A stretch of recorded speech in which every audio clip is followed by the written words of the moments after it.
Shri Krishna Chaitanya Prabhu Nityananda Shri Advaita Gadadhar Sivasadi Gaur-Bhakta-Vrinda.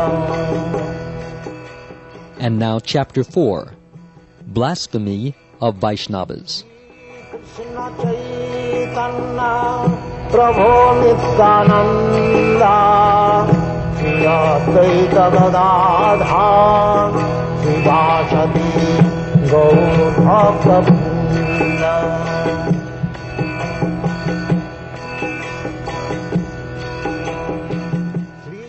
All glories to Lord Chaitanya, the life and soul of Gadadhara, and to Sri Nityananda, the life and soul of Janava. All glories to the husband of Sita, Sri Advaita, and to Srivas and the devotees.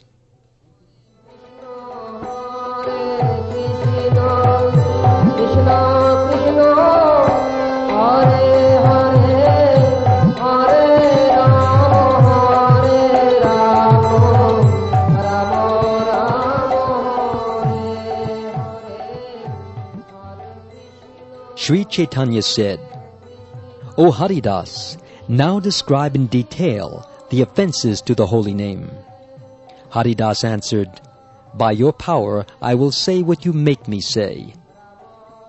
Offenses to the holy name are analyzed as 10 according to Scripture. One should be fearful of committing these offenses. They are as follows.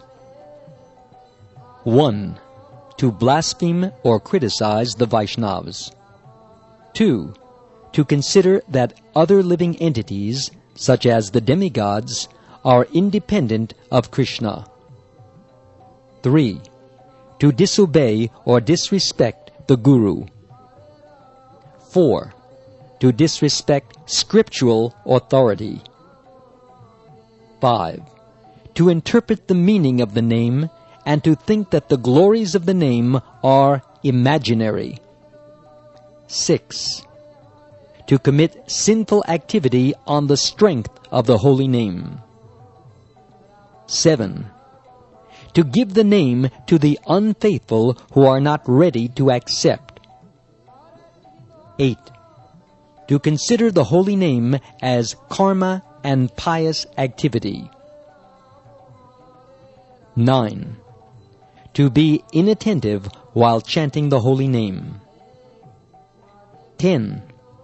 After having taken correct knowledge, being aware of the glories of the name, to remain attached to the material world of I and mine, and ultimately reject the name.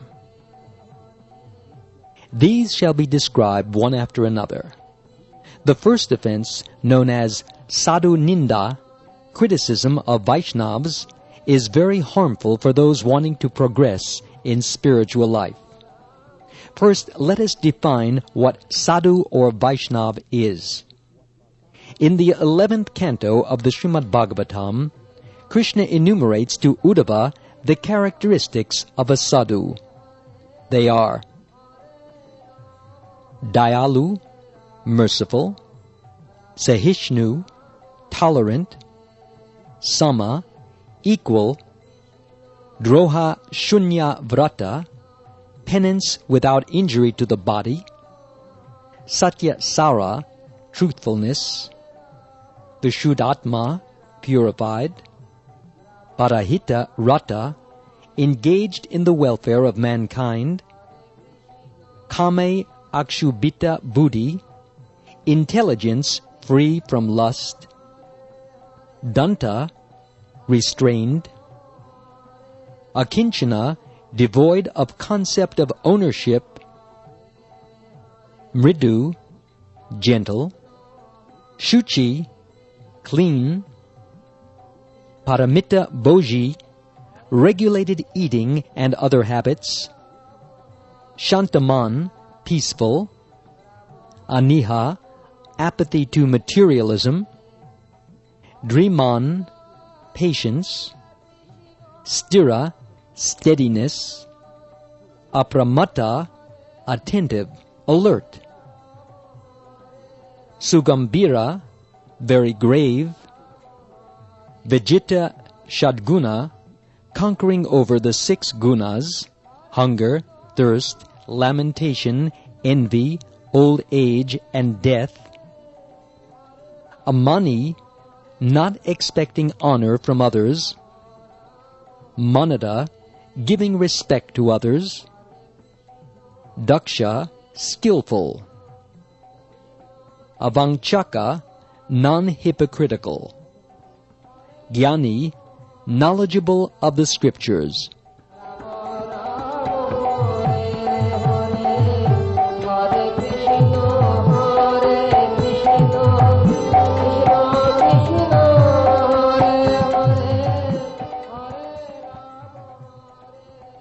By these characteristics, one can know who is a sadhu. However, here there are 2 types of characteristics: principal and marginal. The principal characteristic is exclusive surrender to Krishna, while all others are dependent upon it. By some good fortune, one may get the association of Vaishnavas, and then attain a taste for the name, chant the name, and take shelter of Krishna's lotus feet. This becomes the chief characteristic, and by continuing to chant the name, all the other characteristics make their appearance. Therefore, they are called marginal or accompanying. Though secondary to the principal characteristic, they will certainly appear in the body of a true Vaishnava or sadhu as an effect of proper chanting of the holy name. On the other hand, the status of Grihastha, Brahmachari, Vanaprastha, and Sannyasi, Shudra, Vaishya, Kshatriya, and Brahman of the Varnashram system, and their respective habits and qualities, are external distinctions which in no way determine who is a sadhu. The chief characteristic of a sadhu is his complete surrender to Krishna, which is not dependent on a certain varna or ashram. Through the example of Raghunath Das, Sri Chaitanya taught how the Grihastha Vaishnava should act. The married man should enter household life with a mind steadily fixed on service to Krishna, not enamored by sense gratification. And in this way, the householder can gradually cross the ocean of material existence. Instead of playing as a false renunciate, Markata Vairagi, enjoying with the senses in the cloth of a sannyasi, it is better to take only those things necessary for survival in the material world, while cultivating non-attachment. One should always be internally fixed on Krishna, though externally one may act according to one's social custom in Varna and Ashram. Krishna quickly delivers such Grihastha Vaishnavas.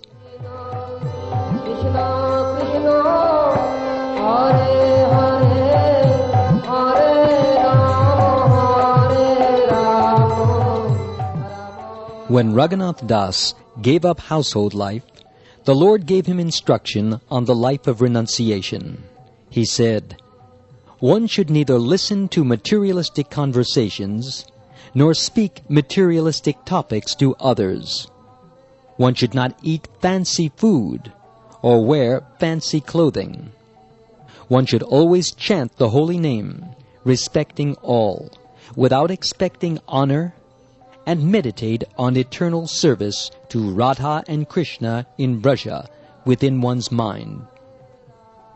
The principal characteristic is one, namely, surrender to Krishna's name, which will prevail in all sadhus, no matter what varna or ashram, grihastha or sannyasi.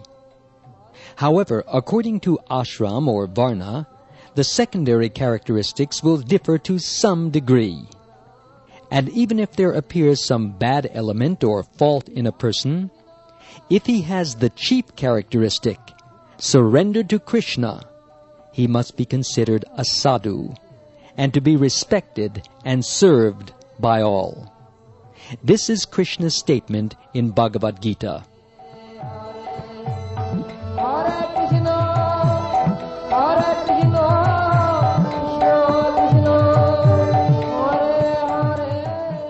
When one has developed a taste for chanting the pure name, it is said that chanting just one time will destroy the influence of all past sins. Some remnants of those sins may still remain, but they will completely vanish by the influence of the holy name. Since these traces of sin will quickly go, that person is known as the most righteous person. Of course, if the materialist sees those traces of sin in a Vaishnava sadhu, he may consider that the sadhu is just like a materialistic sinner. If he should criticize the sadhu because the sadhu has a trace of sin coming from previous sinful activity, he is committing sadhu ninda. He is to be considered a rascal because of his fault of criticizing a Vaishnava. And by this nam aparad, offense unto one who has surrendered to the name, he falls directly under the wrath of Krishna. It is concluded that one who is solely devoted to Krishna and sings his name is known as a sadhu. Other than the devotees of Krishna, no one else is considered to be a sadhu. One who considers himself a sadhu is filled with material pride. But one who thinks himself to be the lowest rascal, humbly takes shelter of Krishna, and sings Krishna's name, is the real sadhu. Knowing himself to be less than a blade of grass, considering himself like a tree of tolerance, not expecting honor for himself, and giving honor to all other living entities, he chants the name and attains attraction for Krishna. If a person of the above qualities chants the holy name even once, he is considered a Vaishnava and should be respected. The Vaishnava is the friend and spiritual leader of the universe. He is an ocean of mercy to all living entities. Whoever criticizes such a Vaishnava goes to hell, birth after birth. For there is no path for real liberation other than bhakti, and bhakti is obtained only by the mercy of the Vaishnavas.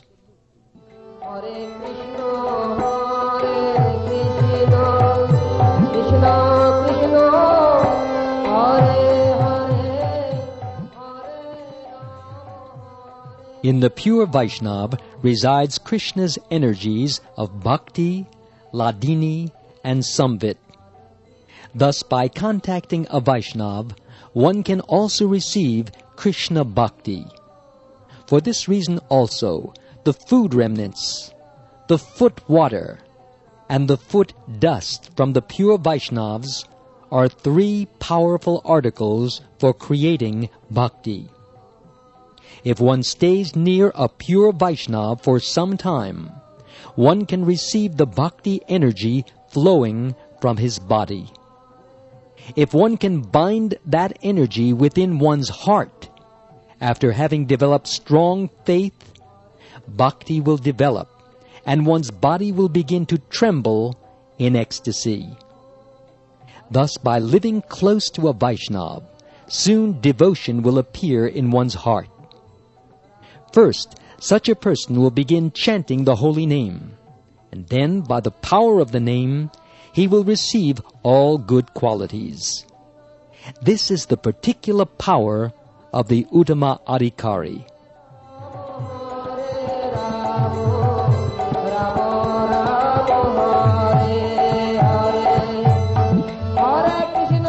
A Vaishnava may be criticized on 4 counts: his caste by birth, previous sins or faults in this life, an unpremeditated accidental act of sin, and present traces of previous sin activity.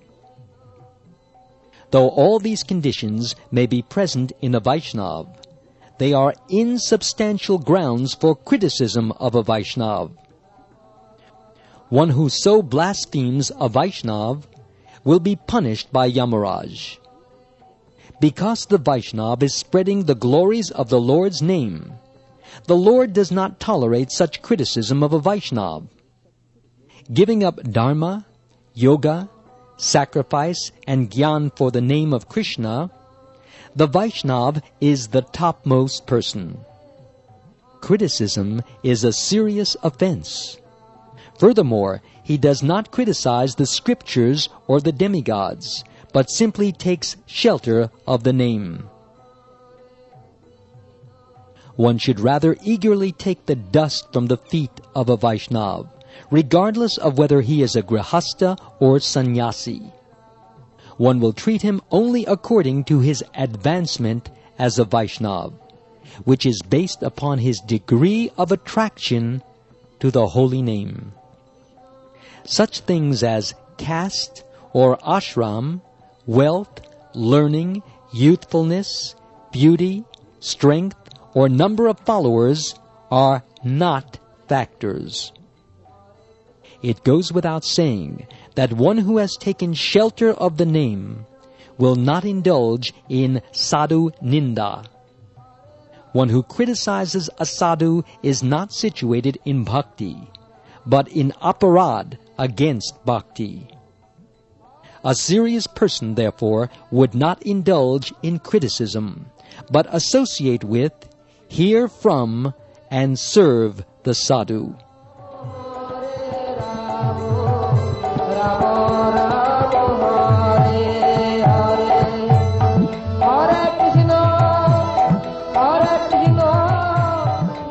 Because association with those who are not devotees is bound to produce disrespect for devotees, sadhu ninda, the devotee is careful to avoid such association. Materialistic association, or asat sangha, is of two types: association with women and association with those devoid of devotion to the Lord. Association with women means associating with women not according to Vedic tradition.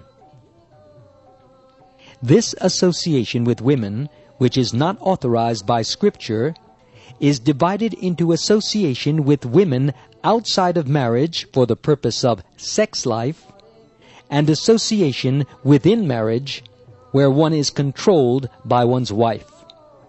Thus, only if one is married according to prescribed rules and is following the rules for married life, in which the wife is submissive to the husband and the husband acts as a sadhu, is the association considered bona fide. Other types of association are considered asat. The second type of asat association, association with non-devotees, is of three types: association with Mayavadis, association with pretenders, and association with atheists. Mayavadis believe that the Lord and the Jivas are both temporary entities, and that the Lord's murti form is material. The pretenders, though without genuine devotion or renunciation, pretend to be devotees to make a living. The atheists do not believe in any form of God. Now these people may claim to be devotees, and may be accepted by the public as such, but if one rejects such people, it is not considered sadhu ninda. Furthermore, one who criticizes a person who gives up these asat people should also be rejected and avoided. Therefore, the serious devotee who gives up asat sangha, which causes sadhu ninda, and exclusively takes shelter in the name, will certainly receive the treasure of prema.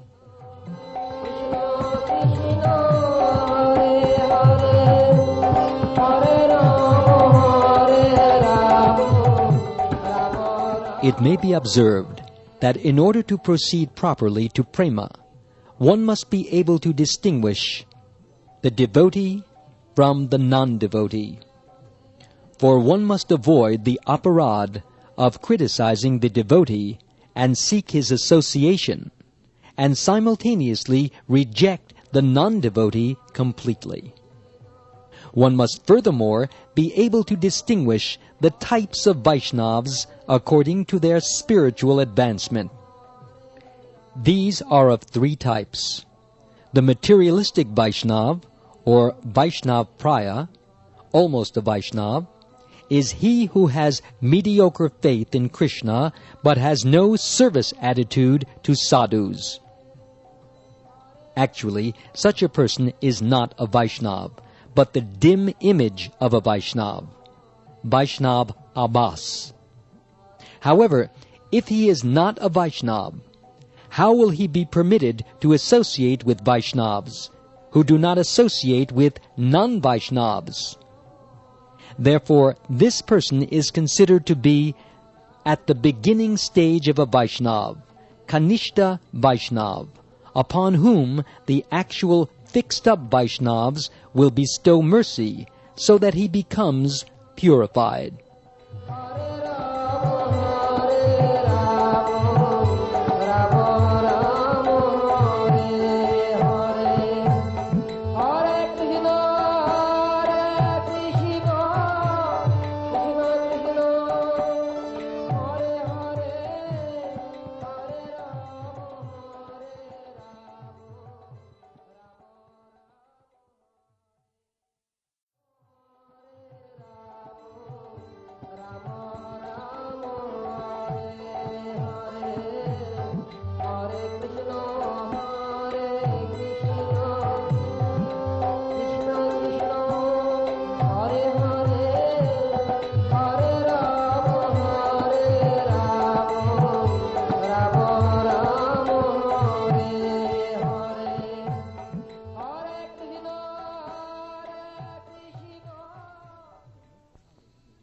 The next higher stage of Vaishnav is the Madhyam Bhakta, who can recognize the important position of the Lord's devotees and thus always associates with them.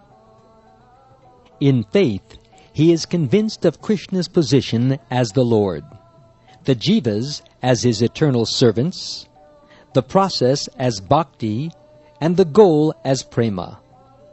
He shows mercy to the innocent, those who have a little faith, the Kanishta Bhaktas, by giving them Sambandha Jnana. And he avoids the enemies, Asat Sangha, understanding the different effects of the different types of association. Even at this stage of Madhyam Bhakta, one is considered a pure Vaishnav, with the qualification of taking the real holy name, not Namabhas. As a real Vaishnav, he is able to distinguish a Vaishnav from a non-Vaishnav, so that he may avoid Asat Sangha and Sadhu Ninda, and serve the advanced devotees. Actually, he must do this for his own advancement. He who experiences Krishna as the life and soul of everything, and thus sees Krishna situated in everything, and consequently does not make distinction between Vaishnav and non-Vaishnav, but simply engages in relishing the nectar of the holy name, is called the Uttama Vaishnav, the most advanced devotee. The Kanishta Bhakta performs his devotional service at the stage of Namabhas, whereas the Madhyam Vaishnav is actually qualified for the real holy name, and can understand and discern the various offenses in chanting the holy name. The Uttama Adhikari is above committing offense, as he sees Krishna expanded everywhere.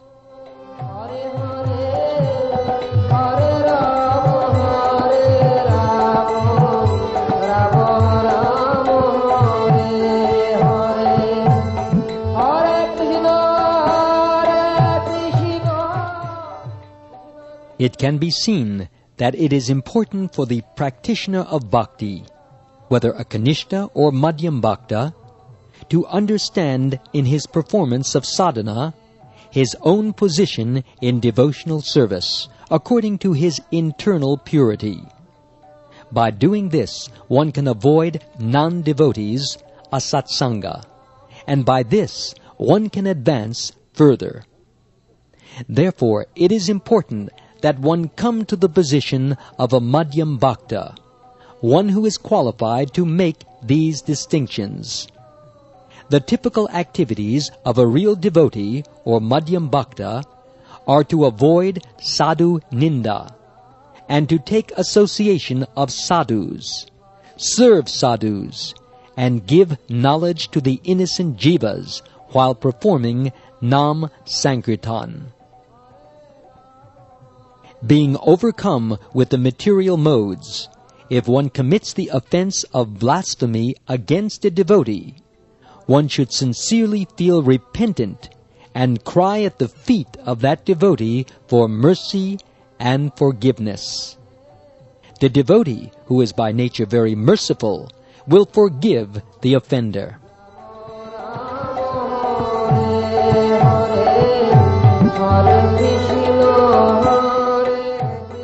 Haridas concluded, "According to your order, Lord, I have discussed the first offense. This I offer to your lotus feet."